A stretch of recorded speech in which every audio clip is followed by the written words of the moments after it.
Hello, everybody. Welcome back to the Cosmic Weather Report with Renn Butler and Erica Jones. Really excited to be here to be exploring the archetypal weather for January. So to kick things off, I'd like to introduce Erica. Erica, do you want to give a little bit of background on who you are and some of your work? Sure. I'm Erica Jones. You'll find me on the web at realimaginal.com. And I am a practicing archetypal astrologer. I actually studied with Richard Tarnas at the California Institute of Integral Studies, a decade ago. And there I learned so much about the facility and utility of astrology and healing through non-ordinary states of consciousness or expanded states of consciousness. And I also am a student of philosophy and interested in all things cosmological. So Wonderful. Well, thank you for being here. mhm. Renn, do you want to kick things off and Sure, start up sure. the weather report? Well, facility and utility. That's pretty good. Could write a poem. Yeah, awesome. Great to have you here, Erica. Thanks so much, Kyle. Yeah, for people that don't know me, I first started learning archetypal astrology at Esalen Institute in 1980, in a series of conversations with Richard Tarnas, and then a workshop with Rob Hand, and reading Liz Green's books and Rob Hand's and Reinhold Ebertine, and then certified as a holotropic breathwork facilitator in 1989. So great to be here. So I shall share my screen. Just a moment.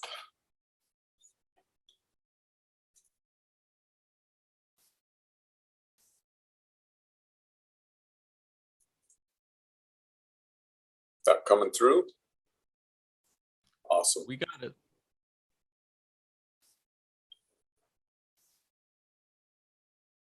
Okie dokie.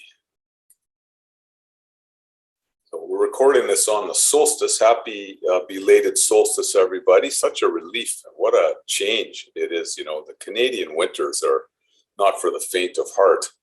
And I'm down in Mexico actually right now in Playa del Carmen. We got a 4-star hotel room here on a special deal, which was a total, not what we were expecting, but reliable internet. That's why we came down here, was to do this and some other Zoom calls. This is a pretty interesting chart for a new year chart. You know, one of the first things that I noticed was the Sun and Uranus are in a 120-degree trine, a flowing alignment between those two archetypal principles. This tends to increase the sense of brightness, of light. In sessions, people can get in touch with the emancipatory side of the masculine principle. They can see their fathers in new lights, appreciate their own masculine side or yang side in new lights under these transits. It's close to the new moon. It's like one day before the new moon. And this tends to lower energy a little bit. Sessions could feel a little bit more abridged during new moons. Rick Tarnas told me once that the Egyptians didn't do their inner journeys for the 3 days around the new moon. There's nothing dangerous about these times. They just kind of lower the emotional vitality, I would say, in sessions. If you're looking for a milder experience, then that's no problem at all. The thing that really stands out, of course, is this Venus-Pluto-Mercury conjunction here, all these planets together in the sky.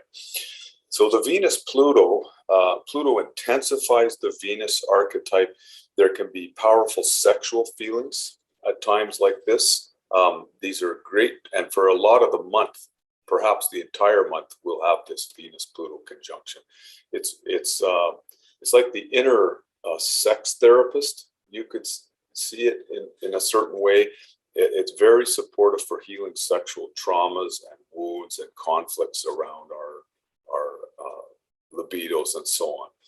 We can face issues around the beauty and the beast is one of the sort of key phrases for Venus-Pluto. Venus helps us to enjoy whatever it touches. And Pluto represents, among other things, the underworld of the psyche, the volcanic processes of releasing that happen in psychotherapy. And Venus helps us to enjoy that. So we can appreciate our suffering, we can find the sort of pleasure in that, and so on in sessions. Now, Pluto intensifying the Mercury archetype makes this a very good time for penetrating insight. It's a phrase that Rick often used. The inner archetypal detective can be very strong. Mercury provides a verbal channel for catharsis or abreaction of Pluto's powerful volcanic energies and emotions. So people can, make animal sounds, could be yelling, screaming, crying, gibberish, demonic energies coming out through their voice and so on. This is very beneficial for people and will help a lot. There are a couple more there, but how about if I pass it over to Erica? Sure. I'm noticing as well the Venus making a sextile, a really soft aspect to Neptune, and perhaps helping to bring in that sense of unity, the divinity. There's a divine, aspect to even facing down some pretty difficult experiences, or the cathartic process. When I think of Mercury Pluto, it can be often as well like a verbal logoria, just this needing to verbalize and needing to really speak, and perhaps needing to be given permission to, or supported, and just completing that verbal slew and everything that might want to emerge or be vocalized. And Venus Neptune perhaps just bringing a little bit of grace and a little bit of support, that there is, being held by something larger, even as you're having to face down or turn towards what might be fearful or just prohibited, because Pluto is so much about the taboo and breaking through the taboo and fully in this inner experiencing the taboo feelings or taboo thoughts can help liberate one from them being kind of binding or constricting in the psyche, and bring more freedom of movement, moving in back into ordinary states of consciousness or ego consciousness. So having the completion of that process is pretty important.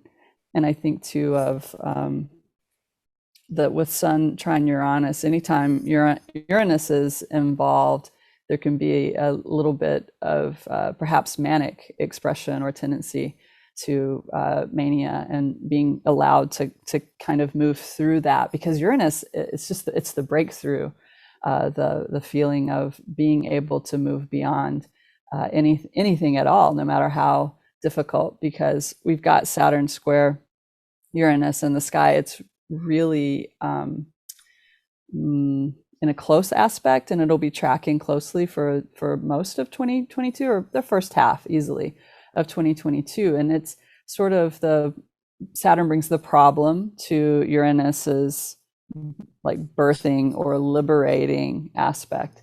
And I think that is going to flavor any kind of inner work for definitely through January, of having to move through the problematic, and also be with a bit of tension. Quite a bit of tension can come out of Saturn Uranus. And I remember, like sort of how Stan Groff would describe that perhaps it is a primal fear of falling after birth, like hitting the ground after birth, because Uranus being that final moment of the birthing process. When you emerge from the birth canal, you've made it through the struggle and the difficulty and the suffering, and then reunion with the Divine Mother, and Saturn coming in as like a kind of a deeper primal fear of whack, hitting the ground instead of being caught or being in a different position.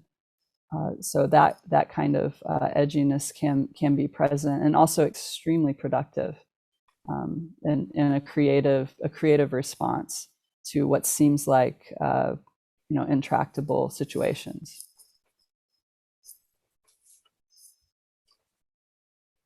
Awesome. Okay, my mic's still on. Yeah, great. Really good points. Excuse me. Now, the Saturn square Uranus that Erica was just talking about will be one of the most important influences this coming month, and will be in effect for about 2 more years. Erica pointed that out this spring in a webinar we did. It's one of the most important world transits that is affecting everybody. And she was talking about this kind of breakthrough feelings of Uranus, but then comes some kind of mitigating factor or some kind of unexpected new problem. There can be delayed sense of rebirth in sessions. It's very common with Saturn Uranus to feel a stark alternations between states of freedom and states of constriction. It goes back and forth. Uranus emancipates the Saturn archetype, so it breaks through our repressions, and we feel the roots of our pain and our trauma. So we can suddenly be in a state of feeling afraid, or we feel inferior, or we feel really bad about ourselves in some way. And then after a certain finite amount of suffering, it suddenly swings the flashlight of consciousness to Uranus, and we break through. We have a transcendent experience. We realize that we don't even really exist as a separate being. So how could we be suffering? Because we're just part of the divine field. It's just an experience that's happening within the divine field. But then along comes, then the patterns set in again, and we feel some more of that, and that releases some more of it. So people can be quite impressed by the structure breaking power of Saturn Uranus transits. It's common to feel a tension or pressure between a side of us which is fear-based, that's defensive, that's conservative, Saturn, and the side of us that is liberatory, that wants adventure, wants change and variety and new experiences, Uranus. We have to hold that tension. Jung talked a lot about that, and he was born with this very same Saturn-Uranus square. We hold the two tensions, the two polarities, until a third thing presents itself. The sort of thesis, antithesis, synthesis is the resolution. One of the directions that Saturn-Uranus wants to take us is toward responsible freedom, careful experimentation, incremental breakthroughs. So Saturn is not very kind to Uranian impulses that are wildly eccentric or undisciplined or irresponsible, things like that. To get the deepest and most thorough and lasting kinds of liberation, we have to do work. We have to do it carefully and systematically and so on. Remember, Stan Grof was born with this Saturn square Uranus as well. The other thing that stands out here is for much of the month, or I guess the whole month actually, is Mars square Neptune. It's certainly within orb here at the beginning of January. The energies can be a bit more blah or flat. Can take the wind out of our sails a little bit. It's a good time, however, to aim our energies, Mars, at reaching unitive transcendent states, and people may find that they become more interested in putting energy into their spiritual path under Mars square Neptune. Yeah, any other thoughts on this one, Erica, before we look at the next one? Well, I just wanted to mention that with the new moon, I had the same thought about the waning of energies as the lunar sphere, our emotional self, kind of meets with the egoic solar self.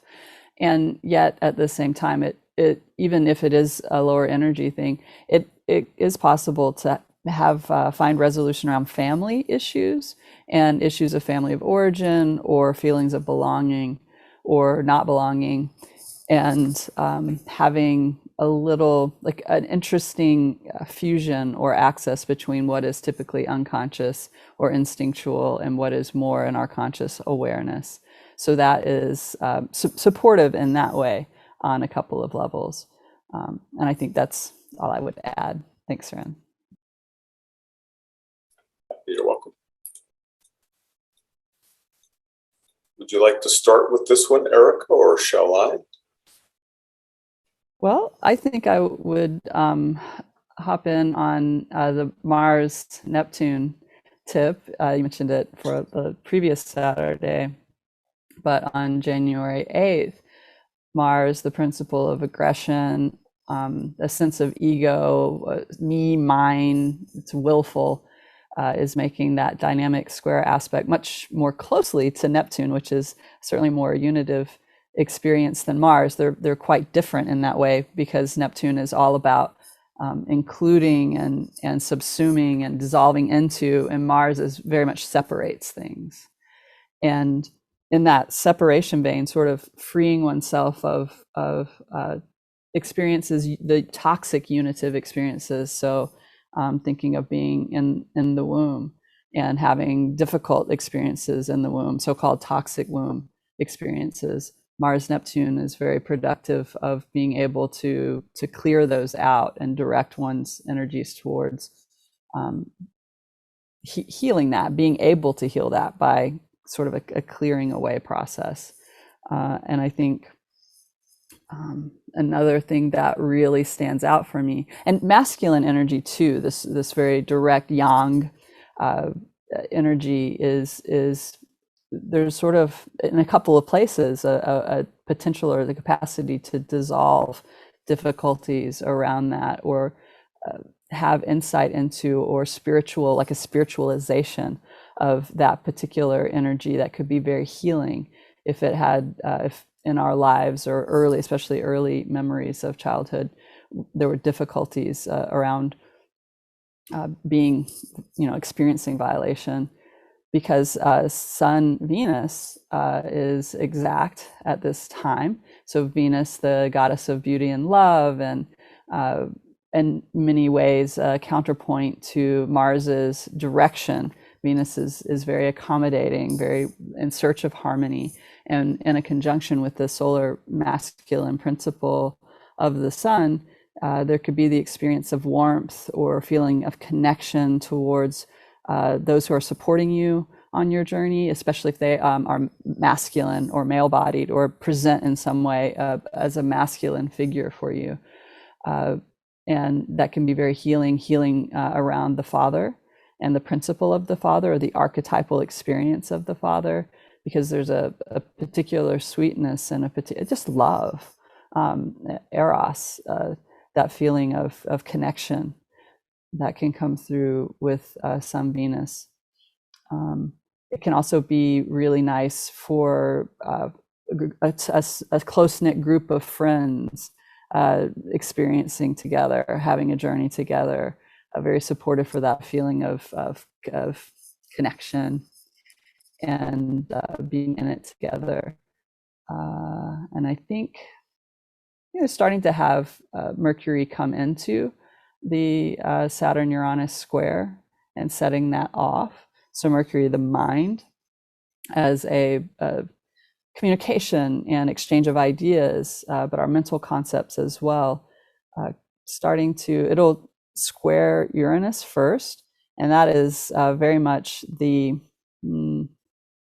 I think of the quick thought, the rapid insight, the mind that's on and off again, but definitely a tendency towards mania and discharging like really intense mental energy, moving the hands.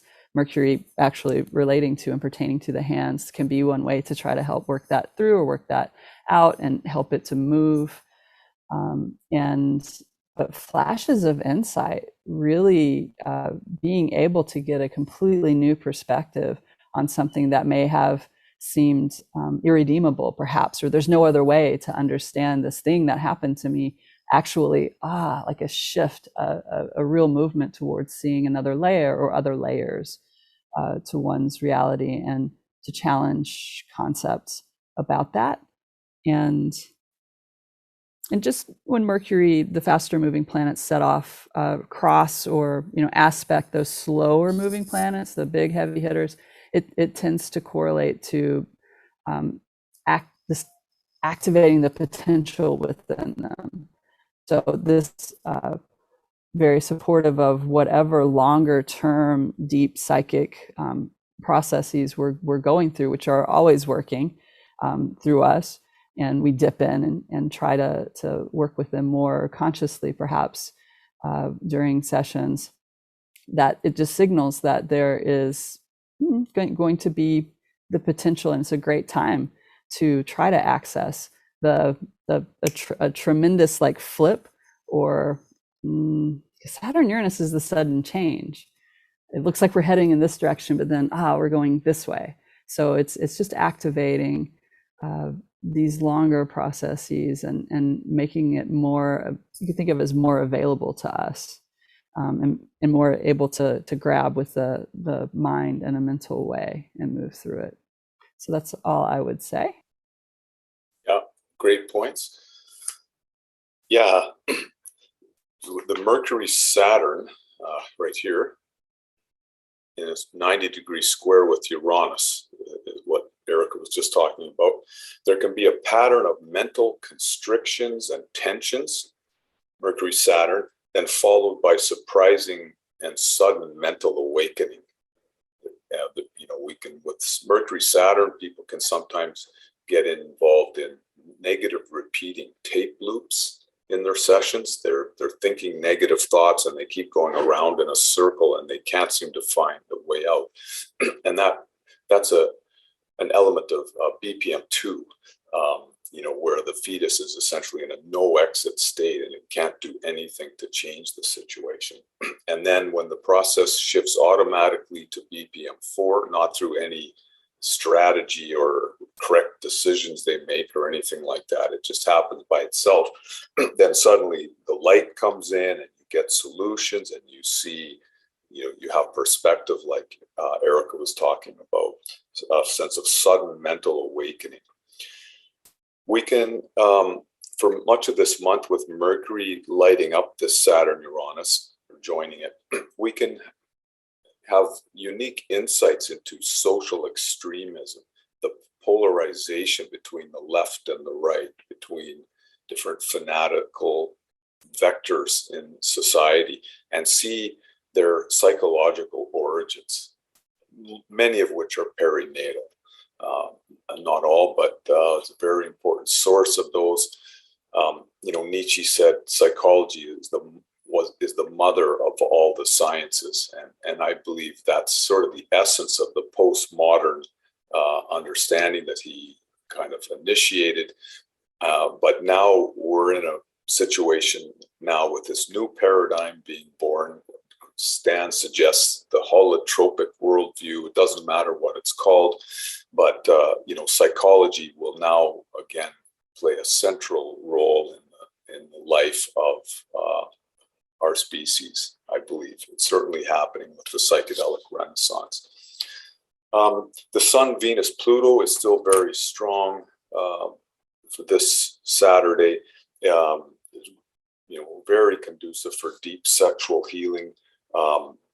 Bringing up powerful Dionysian and volcanic feelings associated with Pluto, but with the sun's warmth added to it, as Erica was mentioning, and also the Venus beauty and enjoyment, like beautiful Dionysian feelings.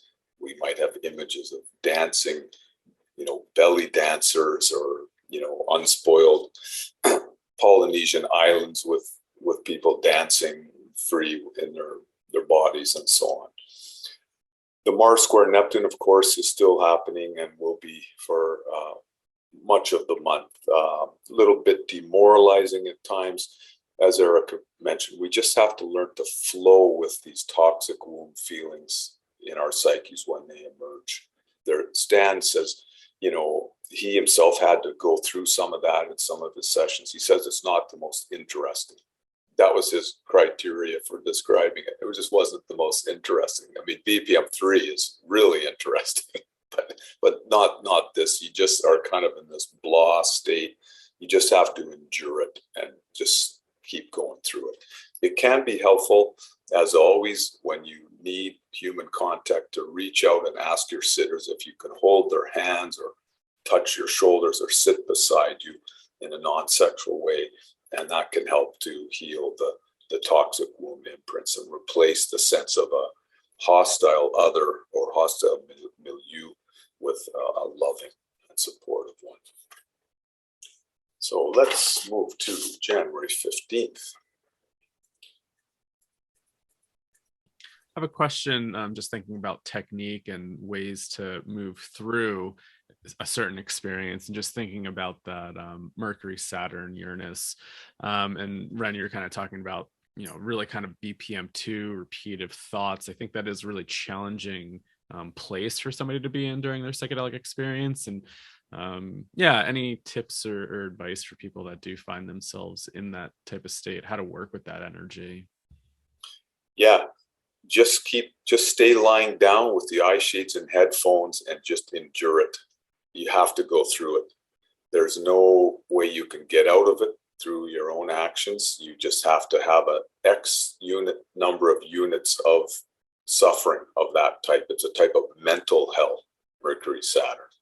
Venus, Saturn is like a hell of feeling unlovable or not beautiful. Mars, Saturn can be a hell of constricted energy, and so on. But that one, it's like a mental hell. It's helpful if the sitters can calmly remind you that you're under the influence of a powerful psychedelic drug, that this is a therapeutic session, that it will pass. But I've heard of people who, with Saturn square Mercury or something like that, personal transits, sit up in panic and then desperately want to phone someone other than their sitters to say, I'm stuck, I'm trapped. It can feel quite alarming. It's not the most difficult of Saturn transits, honestly, Mercury, Saturn, but it can be a conduit for BPM2, and BPM2 experiences are the most difficult experiences that human beings can have. Stan makes that point. So is that yeah. Erica, did you want to add anything there? Yeah, there is something about surrendering to that suffering, which can help ease it. But I understand from personal experience that when you're in it, having that outside reassurance can be supportive. It can be helpful, because knowing that this will eventually play itself out. It's not forever. And again, it's a lesson in surrender, and that would come through the integration piece, and it's quite valuable. It's not just this sort of throwaway suffering thing. I think that there is quite a bit of value that comes out of it. Yeah. There's a finite amount of it, and it's very meaningful and very important. It's like it's a stretch of rails on the track, and you have to ride through that like every other part of the track. You have to ride those rails wherever it takes you till you get to the station at the end of the session as it resolves. So yeah, okay, well, here we go with the middle of the month, this Saturday, 5 Saturdays in January for keeners that are doing sessions every Saturday. I know quite a few university students over the years that I've heard of that Saturday was their session day. So this Venus trine Uranus is still happening, or it's really coming back much stronger now as Venus moves retrograde. From the Earth's point of view, Venus, this is what this R means here, R for retrograde. Venus appears to move backward in the sky. This can enhance our access to bright and vivid colors in sessions. This is one of the most recognizable of astrological transits and sessions, the sense of color, brightness. It's almost certain that if you notice one day and you're taking a nap, and as you're falling asleep in the hypnopompic state, you suddenly see some bright, zany colors. that you are starting in on Venus-Uranus transits. I've noticed this many times when I forgot I had those transits coming up, and sure enough, it's coming in order. Rebirth mandalas and motifs, angelic choirs, the sense of divine harmony. This is really one of the most pleasant, fun, and exciting energies, this Venus-Uranus. This will be a beautiful part of about 2/3 of the month, certainly from the middle of the month, well, even earlier than that, till the end of the month. Now, the Mars square Neptune is still happening, which can take the wind out of our sails a little bit, helps us to go with the flow. The Mercury Saturn square Uranus is still happening, this sense of alternations between mental constriction and mental liberation, insights into political extremes of all kinds. It's the moderate majority that makes civilization possible, people who are not fanatical. But that doesn't mean that society, there isn't a huge room for improvement in society and a desperate need for improvement. But, I think that the most progress happens when people are in a calm, balanced state. They can see the big picture and the contribution that they can make. They can cooperate with others. They can pick their battles. They can accept things. They don't bang their head against things that cannot change at that moment. They go into the openings that are available, not against the brick walls. Just some of my thoughts on that. And then I'm most happy to tell all you folks watching, and we really appreciate you joining us. And Erica will be happy to mention this as well. We're starting in on the Jupiter conjunct Neptune. It's stronger in the following week, but within 20 degrees even applying, we begin to feel these things. They become more activated within 15 degrees. The sense of a spiritual wonderland, a sense of cosmic safety and abundance, enchantment of the universe.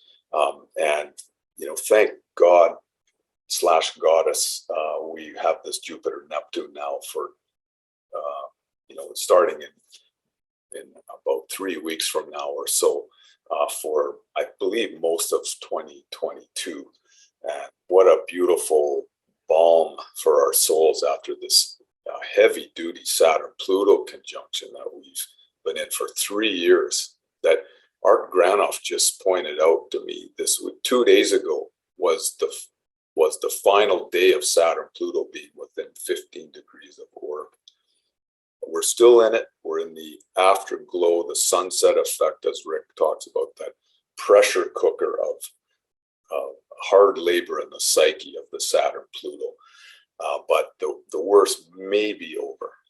And it's interesting that this new variant, Omicron, is highly transmissible, but yet it seems to be less lethal. We haven't been following the news much down here, but I believe that's still the case. And if that is true, if that holds up, then it will essentially replace all the other variants, but then consume itself in a sense, the epidemic consuming itself, because far fewer people will die from it. I hope that's true, and I believe I heard a confirmation of that on the news yesterday, but that's interesting. So those are my main thoughts for that Saturday. Yeah, Jupiter, Neptune. On another note, I noticed when Jupiter was making a square to Neptune, Jupiter was traveling through Sagittarius, like 2019, that there was a lot of progress in the decriminalization of psychedelics and in local movements. Sometimes there's small initiatives that we don't know about, but you might hear about on the city level, on the county level, things like that, and larger movements. And I think that this Jupiter-Neptune conjunction that we've got coming in just might correlate to some additional progress on access to and the decriminalization of psychedelics on a broader scale. So I would, all efforts towards that could really bear some fruit now, and putting, our energy in that direction I just could be saw well that met. Colorado is trying to, folks in Colorado are trying to pass an initiative for statewide legalization for healing centers. So kind of replicating what's going on in Oregon a little bit in Colorado. So hopefully something like that passes.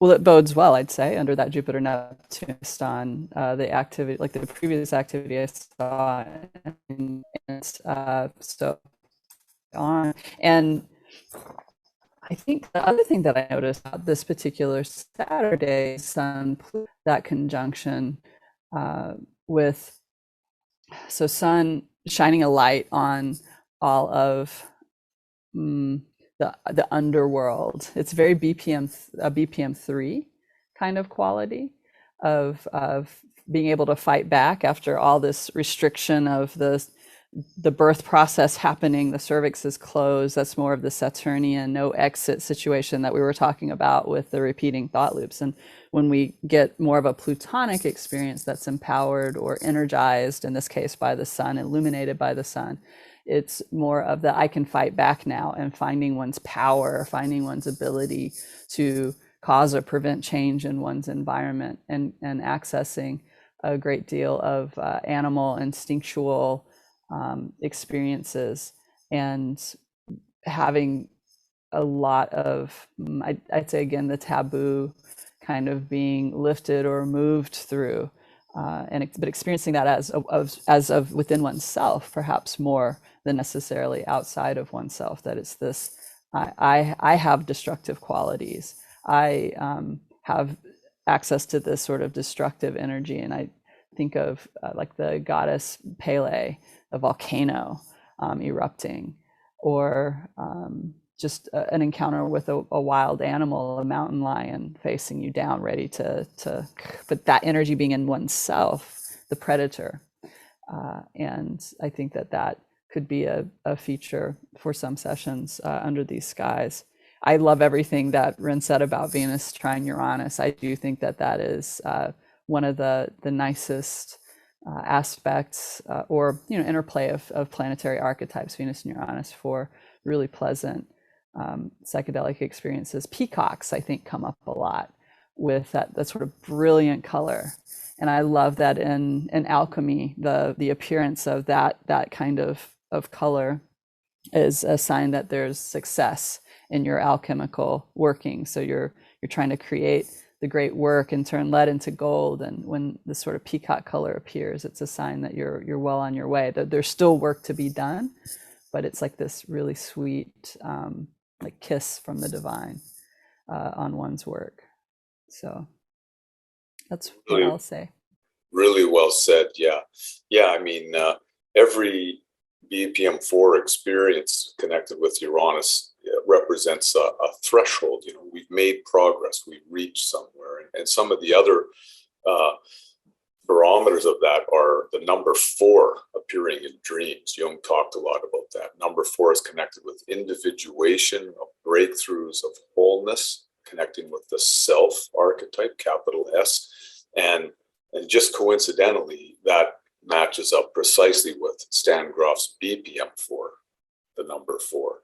It's very interesting that there are 4 of those matrices. So James Moran and I are determined to find BPM 5, but we haven't had any luck yet. But we'll be sure to let everybody know when we do. So yeah, those are very exhilarating and enlivening transits. Now, the full moon is just 2 days later. See, the full moon is when the sun and moon are opposite in the sky, and the sun's light shines directly on the moon and reflects it back squarely to the earth. So we see all of the moon. Now this is an unusually primal, powerful, and profound full moon, because Pluto is very strongly aligned with both the sun and moon during this full moon. Venus is also involved in this, Mercury maybe to some extent, but Venus will add sort of powerful primal beauty to the mix. But these are good transits. If you want a strong session that will be a real asset for your process.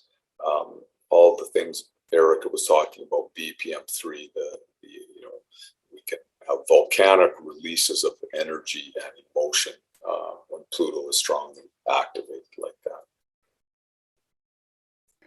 Well, with that particular full moon, yeah, I think that it sort of puts an exclamation point on what I was saying about the sense of the solar, like I identify with being this animal or being all of these volcanic energies moving through me.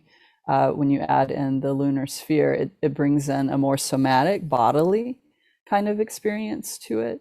So the full body, and not just even maybe sort of experiencing it more in a bodily way than necessarily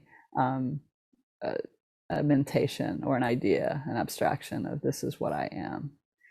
Though I think the the abstraction could be pretty also a big factor, just looking at Mercury with Saturn and Uranus, perhaps a really nice interplay between the body versus the mind, and really finding through catharsis, actually through going through the what it means to be reborn, the death that is involved in the birthing of life, and going through that process, a deeper sense of integration of body and mind. That's what I would throw out there. Nice. Okay, well, let's go a couple days ahead here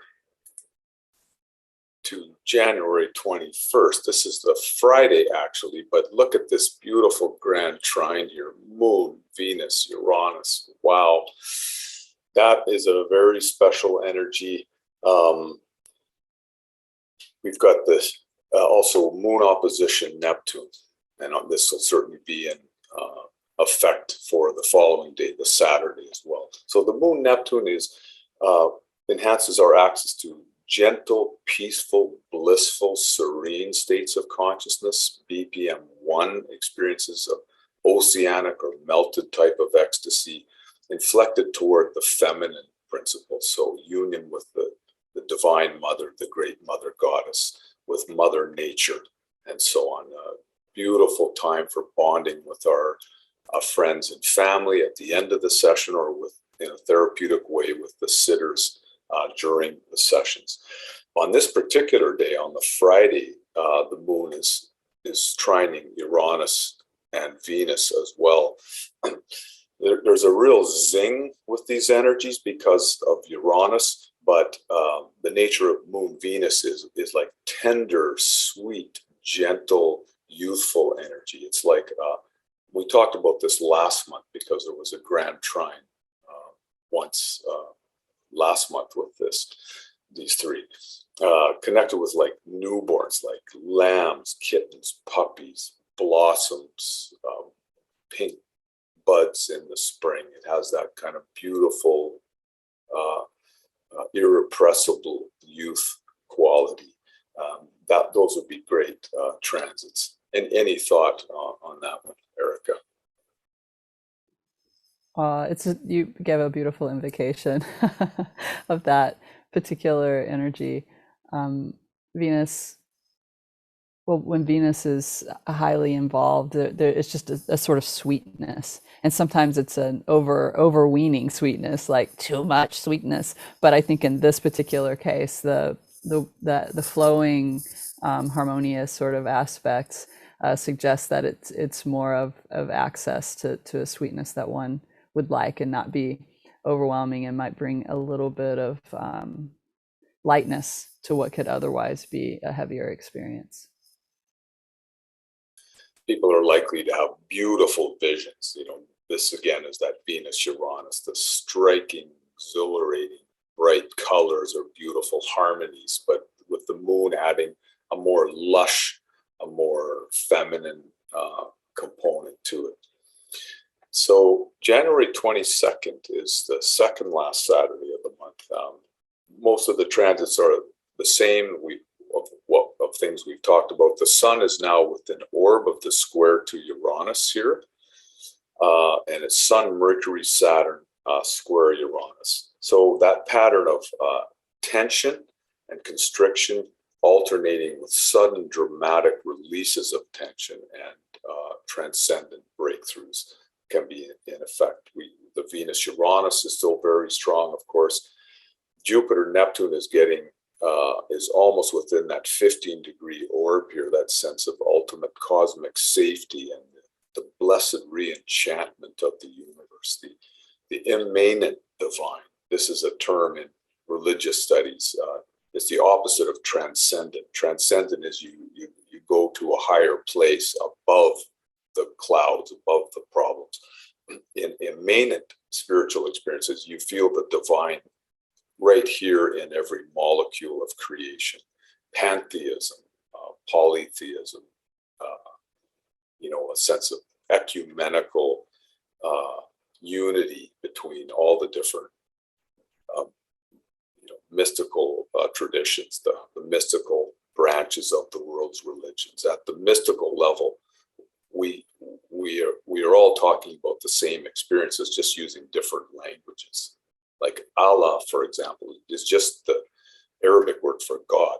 It's just God, and they're actually referring to the same God that Christians talk about, and Jews talk about, the Yahweh.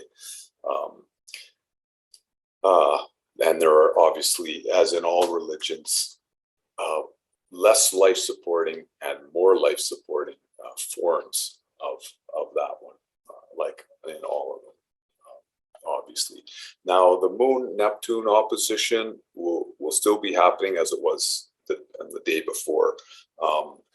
And this potential for bonding with the people around us, a sense of commonality, the human family. We're all one family. Connection with all beings, all sentient beings. Connection with Mother Nature is very possible under these influences too. Yeah, I always think of a very positive version of the great Mother Goddess, the Divine Feminine, when I see Moon Neptune and the ease of fusion. So very healing with respect to experiences of the maternal, and moving through any, I guess, disruptions or difficulties that may have happened through various stages of life. But the moon really indicates the very, very young, very dependent parts of who we are and all our vulnerabilities.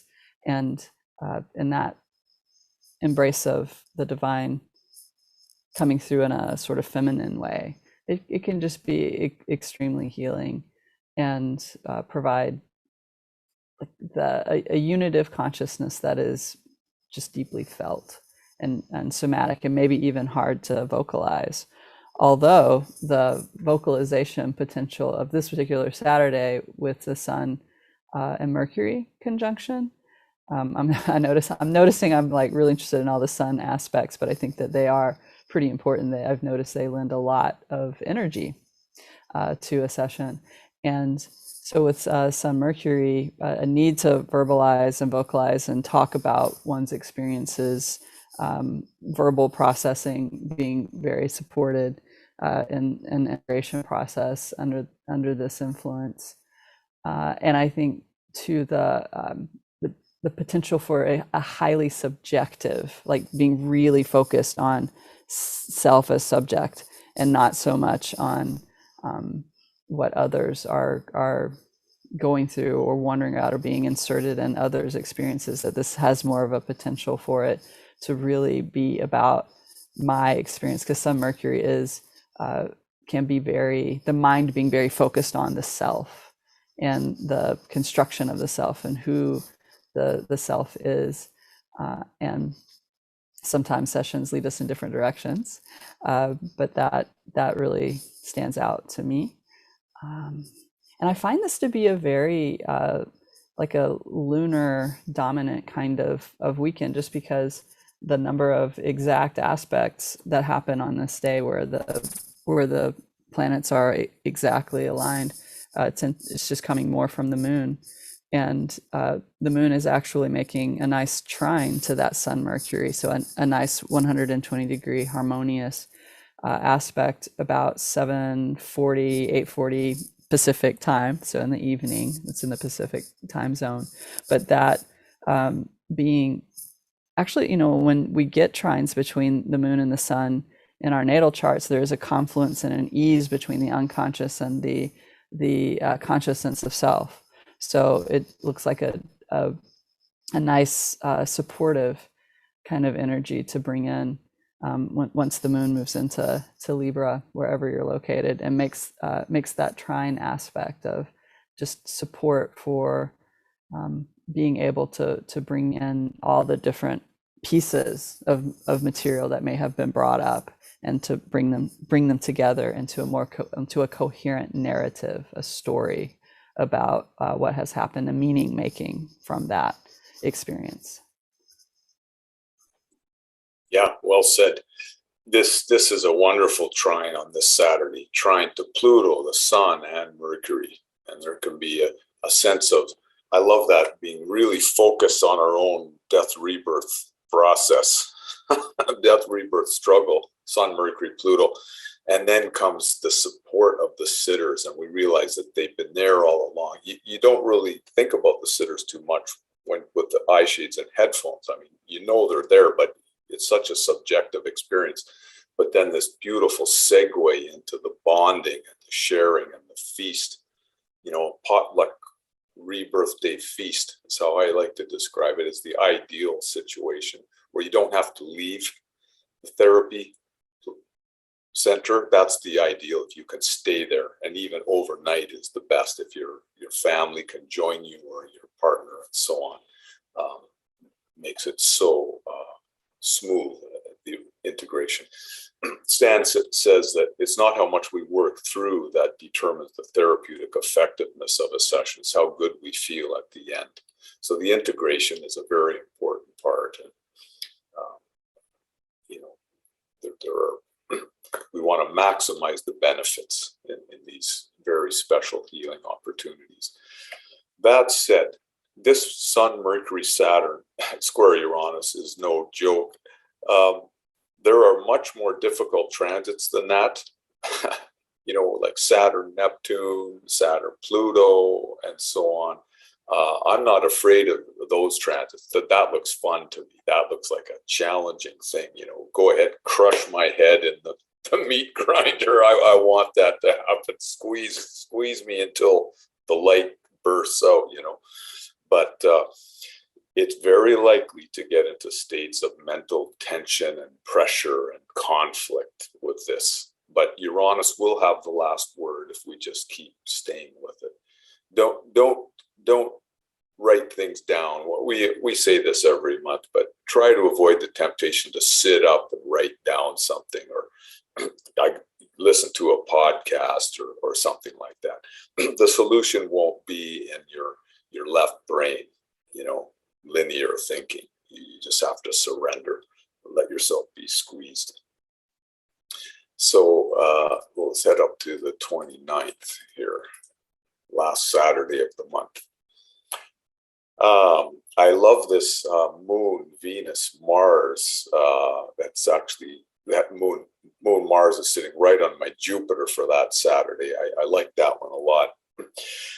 Now, the Venus Mars, which would be sort of enhanced by the moon here, is hot-blooded energies. It can bring out sexual feelings, beautifully dynamic energies. So it's like Mars, powerful emotional energies, moon Mars, but it reflected in beautiful and harmonious ways by Venus. This would be a great time to dance with your friends afterwards. This is an underutilized option in sessions. Bring a playlist of your favorite dance songs, or maybe someone else could, and whoever wants to could just have a dance together at the end. You'll be feeling the fun of those energies. Moon Mars is very supportive for dynamic and strong emotional expression. Now, they're all in this harmonious, exciting, liberating trine with Uranus here, 120 degrees between all of those. Explosive discharges of energy, Mars and emotion, Moon, emotional breakthroughs.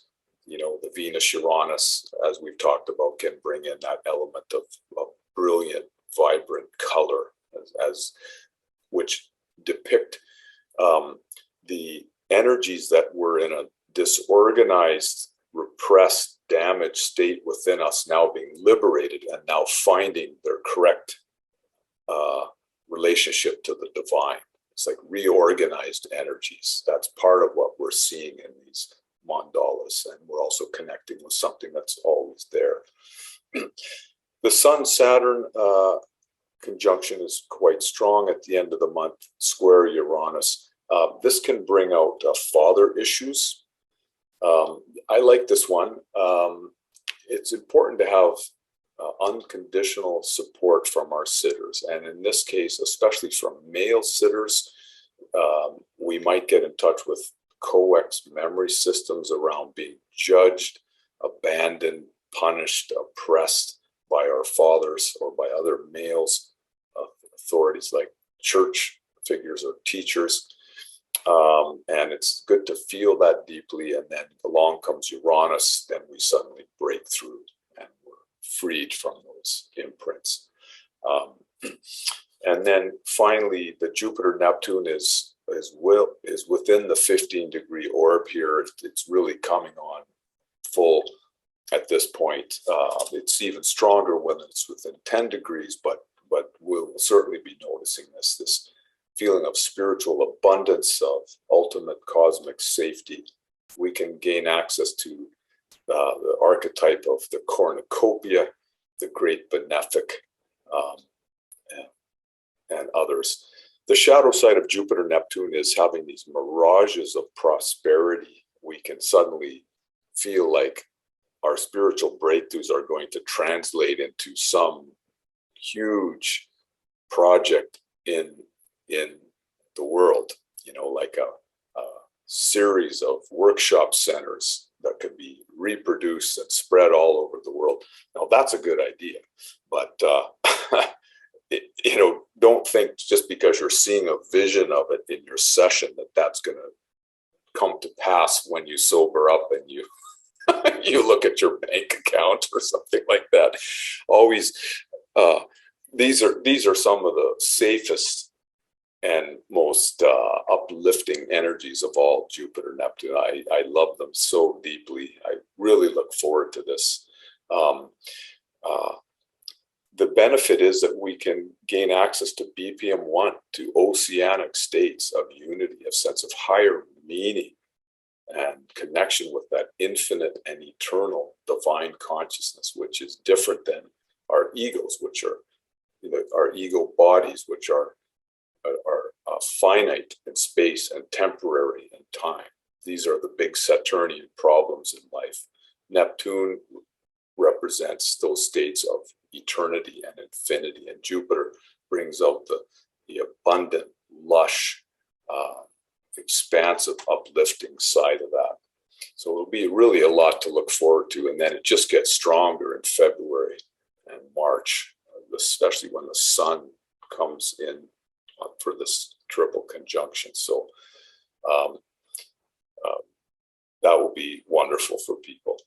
Now, the fact that there's, you know, I said it's one of the safest of all energies.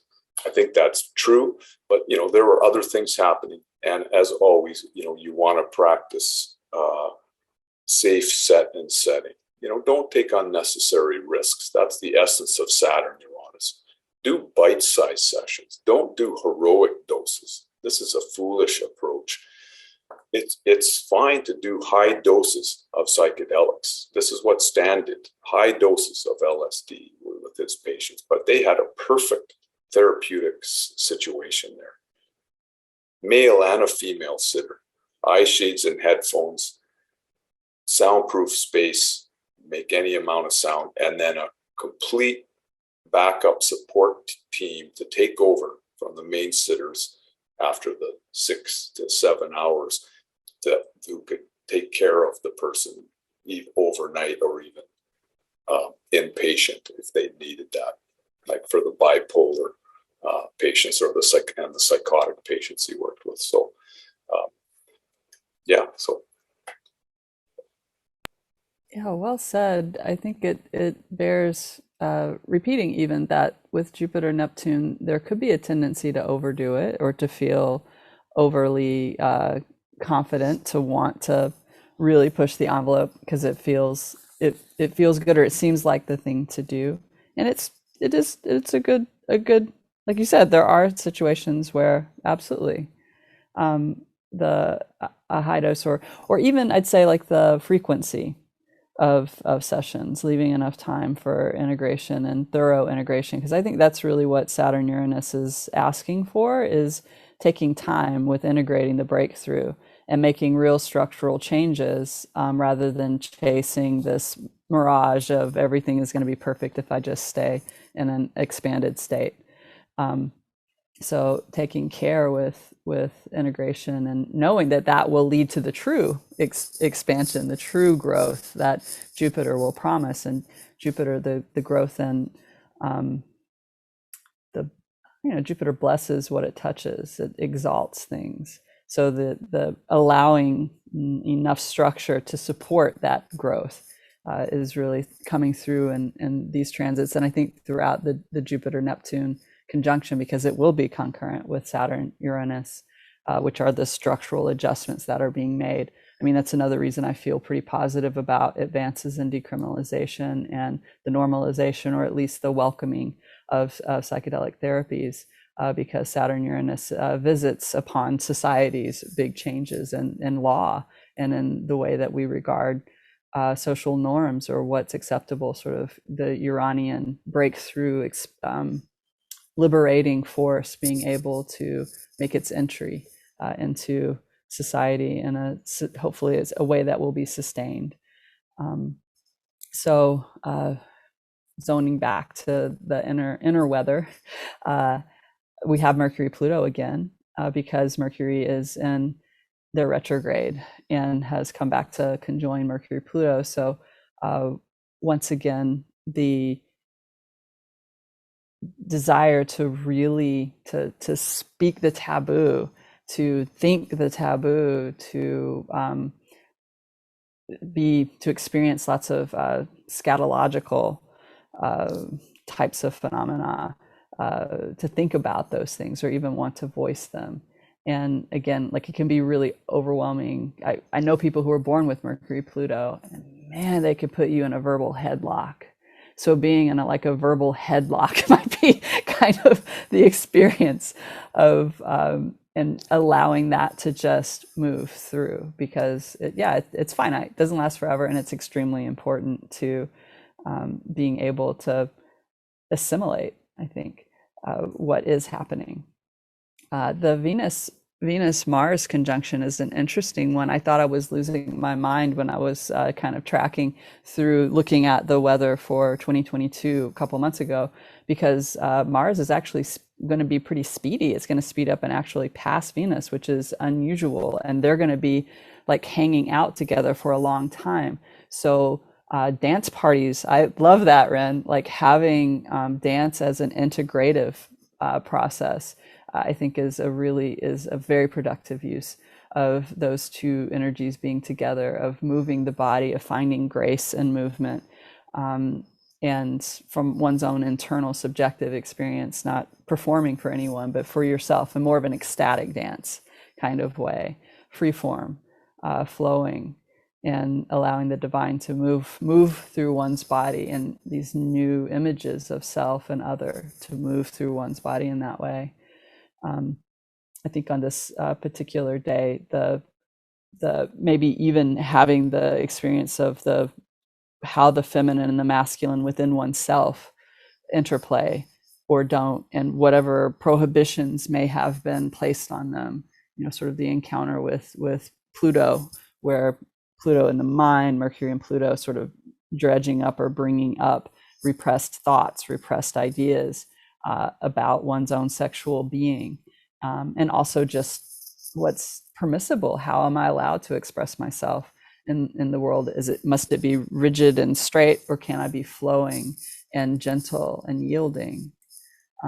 Those kinds of experiences being provoked under these skies.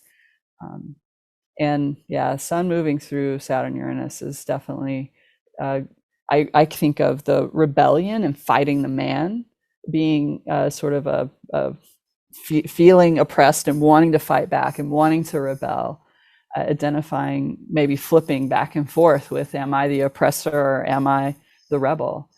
Interesting thing about Uranus being the one who overthrows the Promethean sort of figure is you have to arrogate authority unto yourself and say, I'm the authority. And you actually kind of embody Saturn in your rebellion and working through who's in the right could be a piece of that.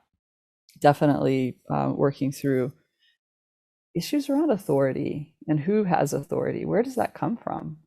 Does it come from within me? And how do I agree with things or don't agree with things? So that's what I would say. Love it. Yeah, it's this Venus, Mars, Moon trine Uranus, and then the Moon's only there for a day, but Venus and Mars will be trining Uranus for at least 10 days after that, and a few days before this end of the month. Great for celebrations, great for dances and parties and feeling your kind of fun, wild energies coming out. Check out the 5 rhythms if that's happening in your town. You might have to be double vaxxed, or maybe it'll be masks, or maybe it'll be outside would be the best, or whatever. Also dance temple, or maybe you could start one in your town. That's a pretty cool way to make a living, I think, is putting on dances for people. They have these outdoor dances now with the headphones. We've talked about that. I've started going to, my friend Mary Lloyd does that in Victoria on the beach, Willows Beach, and what a fun thing that is. And other friends are doing other dances in Victoria too. So I liked your image of the mental headlock. Is that what you said? Or verbal headlock? A verbal headlock, yeah. Rick talked about that Mercury Pluto people can sometimes be born with this sort of intense, sort of heady forward pressure, sometimes involving episiotomy. In a way, it's almost like the head's too big to come through or the birth canal's too small, I guess. But very much a perinatal image, right? Because that we're all kind of born in a mental headlock, and the divine feminine is showing us who's boss. Is one of the main takeaways for that. So, yeah, Kyle, any thoughts, questions on this? No, yeah, thank you for sharing both. Yeah, excited for this month. See what actually comes up. So, seems like a good month to do some journeys. Yeah, in case you've never thought of it before, right? Yeah.